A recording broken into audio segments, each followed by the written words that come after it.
Hi everybody, Dave McEwen from Outfield Leadership here. I want to talk about confusing leadership with success. We have a terrible habit of promoting people to a level of incompetence, not because there's anything wrong with them necessarily, but more so because we conflate functional success with leadership.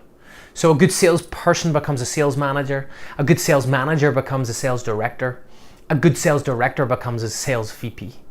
But somewhere along the line, something breaks down. The person's ability as a functional manager becomes less important than their ability to work as an organizational leader.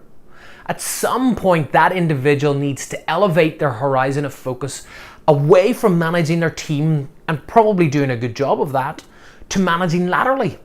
So that when they walk into the room and sit around the leadership table with the group of directors or their senior leadership group, that becomes their band of sisters and brothers.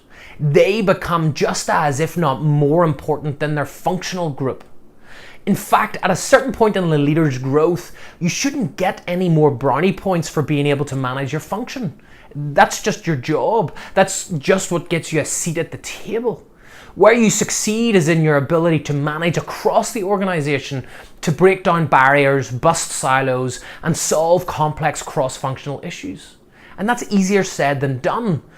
Most leaders can understand from an academic perspective the need to work across the organization, but when push comes to shove, they'll always go to bat for their team. And so my one bit of advice to anybody who's looking to become a more effective leader is don't work in silos. Don't adopt an us and them mentality between divisions, departments, and teams. The easiest way to do that is to start to think about your internal customer. Who do you need to serve internally in order to ultimately serve the external customer?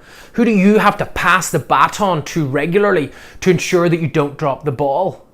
Identify that person and then go and take them out for a cup of coffee. Ask them what they really need from you and your team to deliver consistent quality. And then meet them a month later and then a month after that to see if you're delivering what they need. Stop viewing your world as a zero-sum game and serve the people within your organization, and I guarantee you'll be seen as an ever more valuable leader.